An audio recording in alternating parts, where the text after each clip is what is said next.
Hello friends, आप सभी का स्वागत है आज की इस वीडियो क्लास में। और आज के इस वीडियो क्लास में हम लोग पढ़ने वाले हैं संज्ञा। ठीक है, संज्ञा पढ़ेंगे आज की इस वीडियो क्लास में। और इस वीडियो के अंतर्गत हम सब लोग संज्ञा के जो ऑब्जेक्टिव क्वेश्चन आंसर करने वाले। ठीक है, क्या करने वाले हैं? ऑब्जेक्टिव क्वेश्चन आंसर करेंगे। ऑब्जेक्टिव जो हमारे प्रश्न होंगे संज्ञा से रिलेटेड, उन सारे क्वेश्चन को इस वीडियो के अंतर्गत हम लोग करेंगे। यह हिंदी व्याकरण की वीडियो है। तो चलिए शुरू करते हैं और बने रहिए हमारे साथ वीडियो में। और इस वीडियो के अंतर्गत हम लोग संज्ञा से जितने भी ऑब्जेक्टिव क्वेश्चन होंगे सारे के सारे इस वीडियो के अंतर्गत हम लोग डिस्कस करने वाले हैं। तो चलिए बढ़ते हैं। यहाँ पर हमारा पहला प्रश्न है, प्रश्न संख्या 1 कि केजरीवाल को सफलता मिली। ठीक है, केजरीवाल को सफलता मिली, वाक्य में सफलता कौन सा संज्ञा है?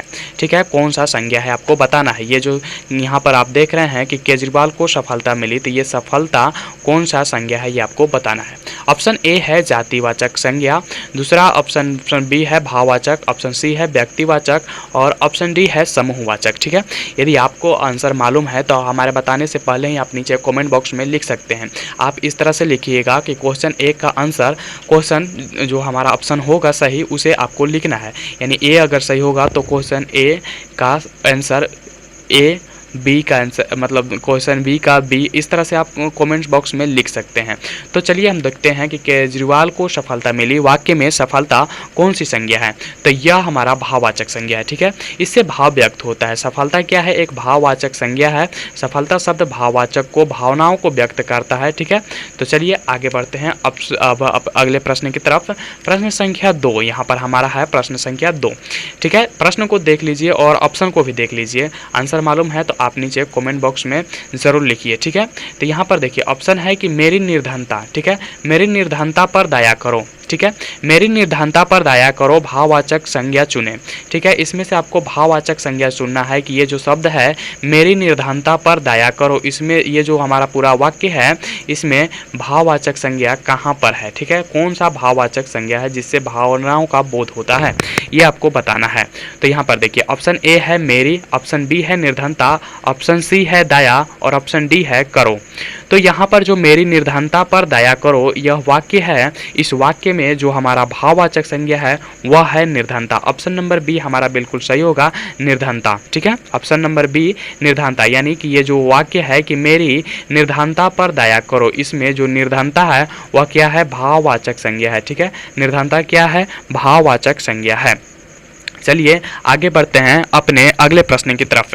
प्रश्न संख्या 3 यहाँ पर हमारा प्रश्न संख्या 3 आता है कि जाति का भाववाचक संज्ञा कौन सा है? ठीक है, जाति का भाववाचक संज्ञा कौन सा है ये आपको बताना है। ठीक है, यदि मालूम है तो आंसर नीचे कमेंट बॉक्स में ज़रूर लिखिए। ठीक है, ऑप्शन नंबर ए है जातीयता, जाति का भाववाचक। ऑप्शन नंबर ए है जातीयता, ऑप्शन नंबर बी है जाति, ऑप्शन नंबर सी है जातीता और ऑप्शन नंबर डी है जातीय। ठीक है, तो यहाँ पर जाति का जो भाववाचक होगा वह होगा हमारा ऑप्शन नंबर ए सही, जातीयता। ठीक है, ऑप्शन नंबर ए सही होगा, भाववाचक संज्ञा जातीयता। ठीक है, जाति का भाववाचक संज्ञा जातीयता होता है। चलिए आगे बढ़ते हैं अपने अगले प्रश्न संख्या 4 की तरफ। ठीक है, यहाँ पर हमारा प्रश्न संख्या 4 है। प्रश्न है कि निम्नलिखित में भाववाचक संज्ञा कौन है? ठीक है, यहाँ पर 4 ऑप्शन है। पहला है जाति, ऑप्शन नंबर बी है राष्ट्र, ऑप्शन नंबर सी है मानो और ऑप्शन नंबर डी है बचपन। तो ये 4 हमारे जो हमारे ऑप्शन हैं 4 दिए हुए हैं और प्रश्न है कि निम्नलिखित में से भाववाचक संज्ञा कौन सा है, यानी आपको भाववाचक संज्ञा को चुनना है। ठीक है, तो यहाँ पर आपको बताना है कि इसमें से भाववाचक संज्ञा कौन है। ऑप्शन क्वेश्चन नंबर हमारा 4 है, तो आपको यदि मालूम है तो नीचे कमेंट बॉक्स में ज़रूर लिखिए। ठीक है, देखिए यहाँ पर हमारा जो सही आंसर होगा वह होगा ऑप्शन नंबर डी, बचपन। ठीक है, ऑप्शन नंबर डी हमारा बिल्कुल सही होगा, बचपन। निम्नलिखित में से जो भाववाचक संज्ञा है वह हमारा बचपन जो होता है वह भाववाचक संज्ञा के अंतर्गत आता है। चलिए आगे बढ़ते हैं अपने अगले प्रश्न की तरफ। प्रश्न संख्या 5 यहाँ पर है कि निम्नलिखित में भाववाचक संज्ञा कौन है? ठीक है, आपको बताना है कि जो नीचे दिए हुए हैं उनमें से भाववाचक संज्ञा कौन है उन्हें बताइए। तो ऑप्शन ए है जाति, ऑप्शन बी है मनुष्यता, ऑप्शन सी है मानव और ऑप्शन डी है राष्ट्र। तो यहाँ पर जो हमारा सही आंसर होगा वह होगा ऑप्शन नंबर बी मनुष्यता। मनुष्यता जो है वह भाववाचक संज्ञा को दर्शाता है। ठीक है, मनुष्यता जो है भाववाचक संज्ञा को दर्शाता है। ऑप्शन नंबर बी हमारा बिल्कुल सही आंसर होगा। चलिए आगे बढ़ते हैं अपने प्रश्न संख्या 6 की तरफ। ठीक है, प्रश्न संख्या 6 है कि सफल का भाववाचक ज्ञात करें। नहीं, सफल का भाववाचक संज्ञा क्या है, ज्ञात नहीं होगा। यहाँ पर है कि सफल का भाववाचक संज्ञा है। तो यहाँ पर ऑप्शन ए है असफलता, ऑप्शन नंबर बी है सफल, ऑप्शन नंबर सी है सफलता और ऑप्शन नंबर डी है असफल। ठीक है, तो यहाँ पर आपको बताना है कि सफल का जो भाववाचक संज्ञा है वह क्या होगा। तो आपको यदि मालूम है तो नीचे कमेंट बॉक्स में ज़रूर लिखिए कि सही आंसर क्या होगा क्वेश्चन नंबर 6 का। तो यहाँ पर जो हमारा सही आंसर है वह है सफलता। सफल का भाववाचक संज्ञा सफलता होता है। ठीक है, क्या होता है, सफलता होता है। चलिए आगे बढ़ते हैं अपने अगले प्रश्न की तरफ। प्रश्न संख्या 7 यहाँ पर है कि निम्नलिखित में समूहवाचक संज्ञा कौन है। यानी ये जो 4 ऑप्शन दिए हुए हैं, option A, option B, option C और ऑप्शन डी, तो इनमें से ये जो चारों हैं इनमें से कौन समूहवाचक संज्ञा है। आपको बताना है कि कौन सा समूहवाचक संज्ञा के अंतर्गत आता है। ठीक है, तो ऑप्शन ए है गुच्छा, ऑप्शन बी है राष्ट्र, ऑप्शन सी है मानव और ऑप्शन डी है मित्रता। ठीक है, ऑप्शन डी है मित्रता। तो ऑप्शन डी है मित्रता। तो क्वेश्चन नंबर 7 का जो हमारा सही आंसर होगा वह होगा गुच्छा। ठीक है, गुच्छा। यदि आपको आंसर मालूम है, अगर समझ में आ रहा है तो हमारे बताने से पहले ही आप इसे कमेंट बॉक्स में ज़रूर लिखिए। ठीक है, इससे होगा ये कि आपको आंसर जो है याद हो जाएगा। ठीक है, आंसर हमेशा के लिए याद हो जाएगा, तो आपके लिए ही सुविधा होगा परीक्षाओं में। तो चलिए आगे बढ़ते हैं अपने अगले प्रश्न संख्या 8 की तरफ। प्रश्न संख्या 8 है कि निम्नलिखित में भाववाचक संज्ञा कौन है। ठीक है, प्रश्न संख्या 8 हमारा है कि भाववाचक संज्ञा आपको बताना है इसमें से कि कौन है। पहला है जाति, दूसरा ऑप्शन बी है राष्ट्र, ऑप्शन सी है मानव और ऑप्शन डी है मित्रता। तो भाववाचक संज्ञा आपको बताना है, तो इसमें से हमारा भाववाचक संज्ञा मित्रता होगा। ठीक है, मित्रता क्या है, एक भाव है, भावना है जो कि हमारा भाववाचक संज्ञा के अंतर्गत आएगा। ठीक है, ऑप्शन नंबर डी हमारा बिल्कुल सही होगा। ठीक है, भाववाचक संज्ञा ठीक है मित्रता होता है। चलिए आगे बढ़ते हैं। निम्नलिखित में समूहवाचक संज्ञा कौन है, आपको बताना है इसमें कि समूहवाचक संज्ञा कौन है। प्रश्न संख्या 9 हमारा है कि समूहवाचक कौन है। पहला ऑप्शन है जाति, ऑप्शन नंबर बी है राष्ट्र, ऑप्शन नंबर सी है सेना और ऑप्शन नंबर डी है मित्रता। ठीक है, ऑप्शन नंबर डी मित्रता। तो यहाँ पर जो हमारा समूहवाचक संज्ञा होगा वह होगा सेना, क्योंकि सेना बहुत से लोगों का समूह होता है, तो इसीलिए सेना हमारा समूहवाचक संज्ञा के अंतर्गत आता है। यदि अभी तक आपने हमारे चैनल को सब्सक्राइब नहीं किया है तो रेड वाले बटन को दबाकर जरूर से जरूर सब्सक्राइब कर लीजिए, बेल आइकन को भी दबा दीजिए ताकि नए वीडियो की जानकारी आपको मिल सके, और अपने दोस्तों को भी इस वीडियो को शेयर कीजिए ताकि वो भी पढ़े।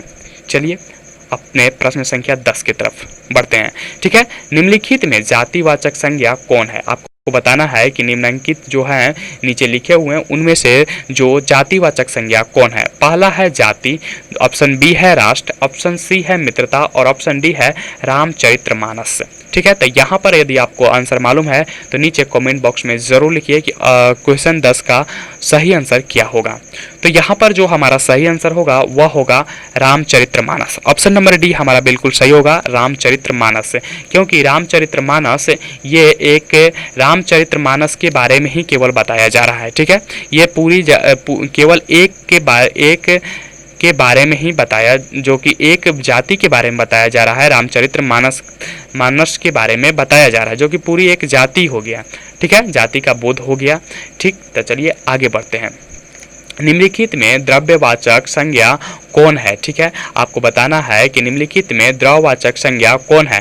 पहला है जाति, ऑप्शन नंबर बी है घी, ऑप्शन नंबर सी है सेना और ऑप्शन नंबर डी है मित्रता। तो निम्नलिखित में जो द्रव्यवाचक संज्ञा होते हैं, जो द्रव्यवाचक संज्ञा है वह है घी। घी द्रव्यवाचक संज्ञा के अंतर्गत आता है। ऑप्शन नंबर बी हमारा बिल्कुल सही होगा, घी। ठीक है, यदि आपको आंसर मालूम है तो हमारे बताने से पहले ही आप जाकर कमेंट बॉक्स में ज़रूर लिखिए। इससे होगा ये कि आपको आंसर हमेशा हमेशा के लिए याद हो जाएंगे। चलिए आगे बढ़ते हैं अपने अगले प्रश्न की तरफ। अगला प्रश्न यहाँ पर हमारा प्रश्न संख्या 12, ठीक है। प्रश्न संख्या 12 आ रहा है कि निम्नांकित में व्यक्तिवाचक संज्ञा कौन है। यहाँ पर व्यक्तिवाचक संज्ञा आपको बताना है। तो ऑप्शन ए है जाति, ऑप्शन बी है भारत और ऑप्शन सी है सेना और ऑप्शन डी है मित्रता, ठीक है। ये 4 ऑप्शन दिए हुए हैं। ऑप्शन ए जाति, ऑप्शन बी भारत, ऑप्शन सी सेना और ऑप्शन डी है मित्रता, ठीक है।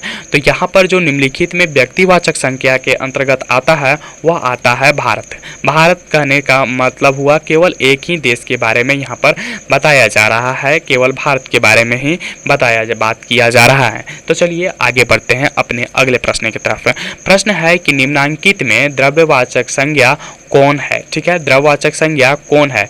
तो पहला ऑप्शन है पानी, ऑप्शन नंबर बी है राष्ट्र, ऑप्शन नंबर सी है सेना और ऑप्शन नंबर डी है मित्रता। तो द्रव्यवाचक संज्ञा हमेशा तरल रूप में होती है, इसे पहचानना बहुत ही आसान है। तो हमारा सही आंसर होगा ए, ऑप्शन नंबर ए हमारा बिल्कुल सही होगा, पानी, ठीक है। पानी हमारा जो होगा वह द्रव्यवाचक संज्ञा के अंतर्गत आएगा। तो यहाँ पर हमारा सही आंसर ए होगा, ठीक है। क्वेश्चन नंबर 13 का सही आंसर ए होगा, पानी। चलिए आगे बढ़ते हैं। संज्ञा के कितने भेद होते हैं। यदि आपने हमारे संज्ञा के वीडियो को देखे हैं तो यहाँ पर आप उसका जवाब दे सकते हैं। तो यहाँ पर देखिए ऑप्शन को पहले देखते हैं। ऑप्शन ए है 2, ऑप्शन बी है 4, ऑप्शन सी है 5 और ऑप्शन डी है 6। तो यदि आप हमारे वीडियो को देखे हैं तो आप ज़रूर इसका जवाब दे सकते हैं। तो चलिए देखते हैं कौन कौन लोग देखे हैं और इसे याद रखे हैं। तो आप नीचे कमेंट बॉक्स में लिखिए कि क्वेश्चन नंबर जो हमारा 14 है उसका सही आंसर क्या होगा। तो यहाँ पर जो हमारा क्वेश्चन 14 है उसका सही आंसर होगा ऑप्शन नंबर सी, 5, ठीक है। जाति जो संज्ञा के कितने भेद होते हैं, तो संज्ञा के 5 भेद होते हैं। चलिए आगे बढ़ते हैं। निम्नांकित में द्रव्यवाचक संज्ञा कौन कौन है। आपको बताना है कि जो निम्नलिखित लिखे गए हैं उसमें से द्रव्यवाचक संज्ञा कौन कौन से हैं। तो पहला है जाति, ऑप्शन नंबर बी है शराब, ऑप्शन नंबर सी है सेना और ऑप्शन नंबर डी है मित्रता। तो यहाँ पर जो हमारा क्वेश्चन नंबर 15 है इसका सही आंसर होगा option number B, option number B शराब, क्योंकि शराब जो है वह तरल रूप में रहता है, तरल रूप में रहता है, इसीलिए यह द्रव्यवाचक संज्ञा के अंतर्गत आएगा, ठीक है, शराब।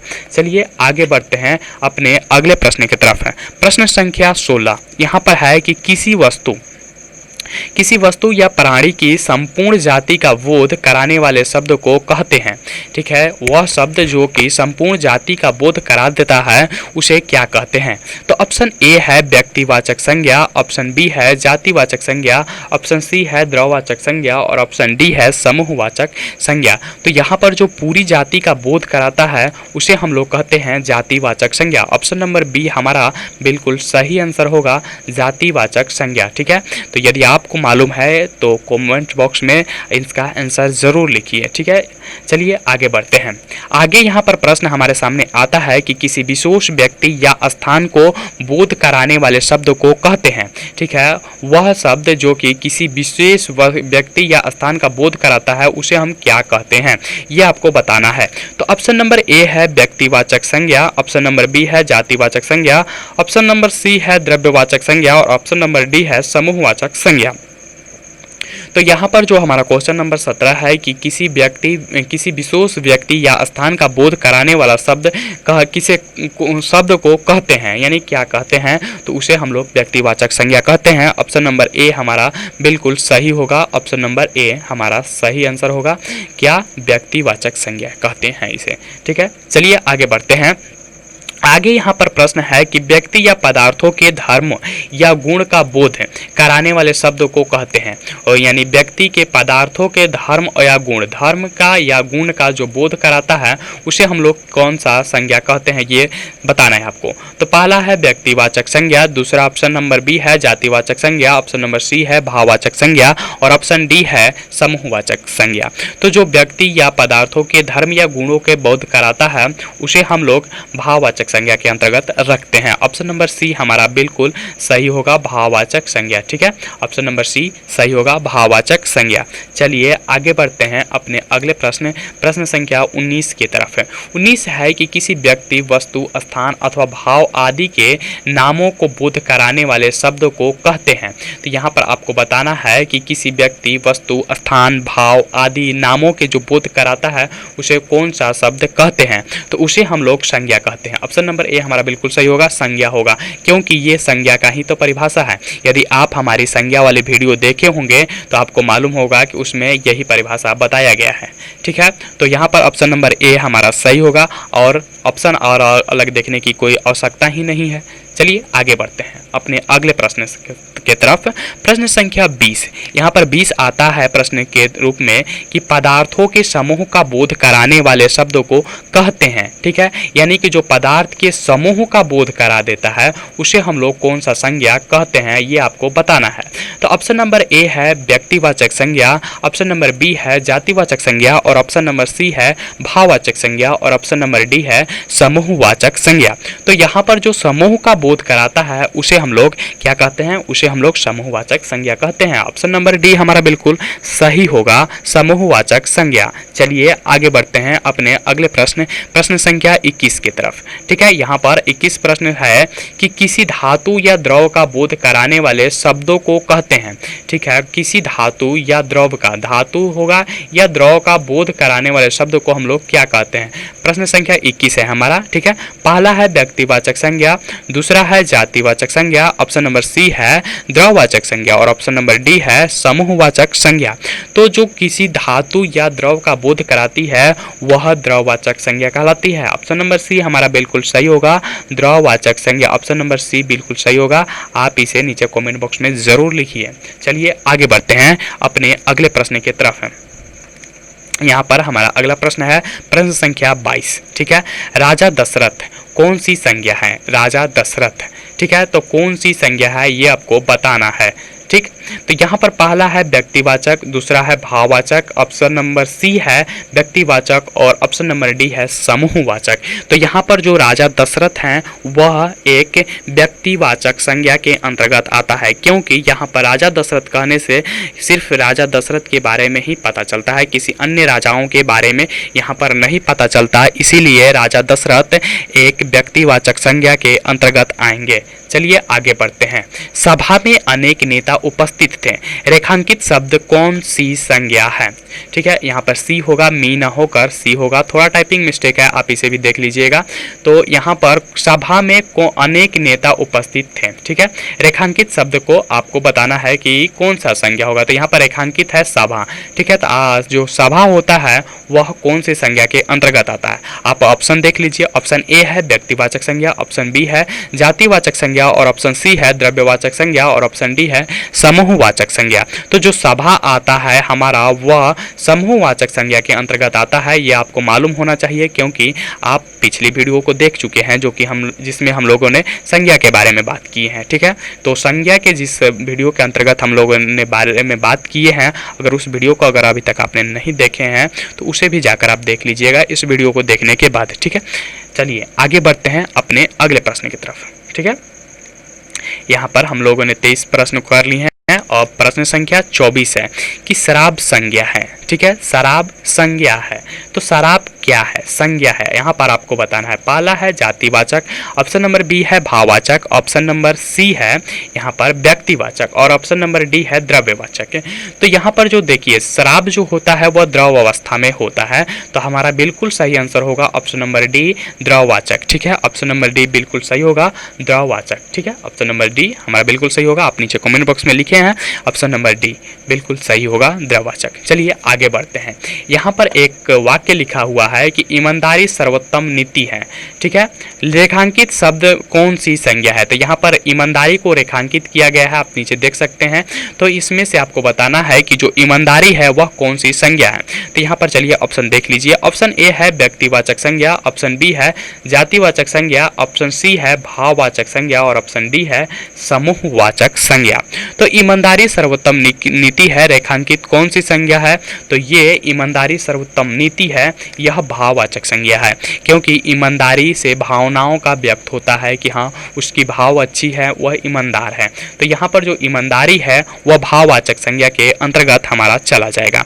अभी तक आपने हमारे चैनल को सब्सक्राइब नहीं किया है तो जरूर से जरूर सब्सक्राइब कर लीजिए। अपने दोस्तों को भी बताइए हमारे चैनल के बारे में। यहाँ पर हम लोग 10th लेवल की तैयारी करा रहे हैं, ठीक है, मैट्रिक लेवल की तैयारी करा रहे हैं। तो आपको यहाँ पर अपने दोस्त को भी आप कह सकते हैं आकर वीडियो देखने के लिए। इसमें आपको किसी भी प्रकार की कोई खर्चा नहीं लग रही है और न ही किसी प्रकार की पैसा लग रही है।